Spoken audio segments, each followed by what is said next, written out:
Alright, okay. People, I need to admit something to you. I'm going to tell you all the unforgivable thing that I did last summer. You're probably not going to forgive me for this. I understand if you don't. But here it goes. Last summer, I slept for 13 hours one night. Please forgive me. Shit.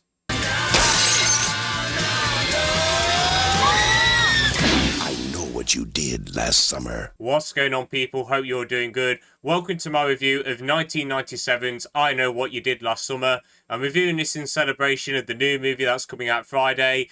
I literally have no hype for it, and I think you'll see why after this review. So I Know What You Did Last Summer. It's kind of a cult classic film. A lot of people from the 90s and early 2000s really like this film, mainly for nostalgia. And if you like this film, fair enough, more power to you. I'm glad you enjoy it. But for me, and I've literally just watched it like 3 hours ago for the first time, I don't really understand why people like this movie. This is just another basic teen slasher movie, which a lot of these were coming out after Scream came out. For good reason. Scream was very successful, one of the best horror films of all time in my opinion. So of course a lot of studios really wanted to cash in on the craze. So you just had this epidemic of teen slashers coming out in the late 90s, early 2000s, trying to cash in on the success of Scream. And I Know What You Did Last Summer was one of them. And as I mentioned, I don't really know why this is more popular than many teen slasher films from this time.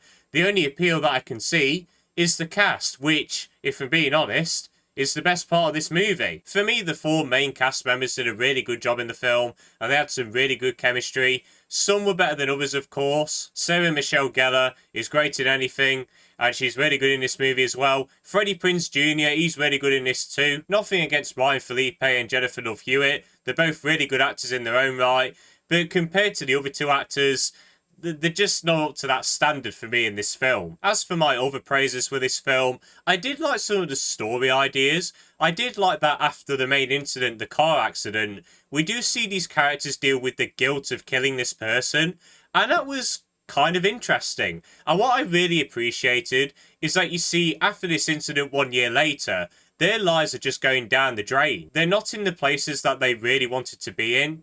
And they're just lost in life and they don't really know what to do.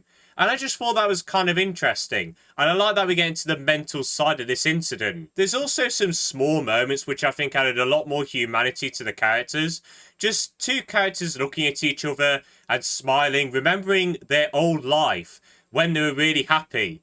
I know it's very small and those moments are quite rare, but they really do work for me. It's like there's a better movie trying to show itself in many places, but it just gets stuck at the last minute and it don't really know if it wants to try and go for it or pull back. That's what this movie feels like. However, just like the acting, some characters were better than others. Sarah Michelle's character is easily the best character in this movie, and for some reason she's not the main character in this movie.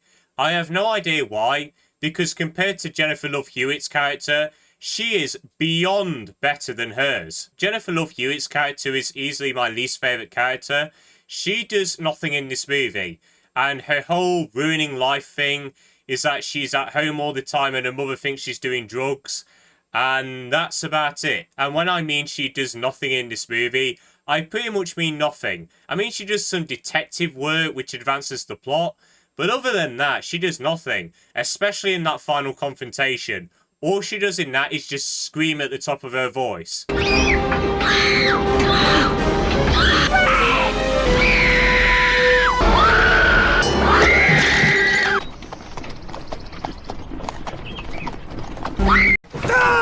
I was also very disappointed with the kills in this movie. Usually in bad slasher movies, the kills are still very entertaining, but in this movie, they're just all samey and nothing unique.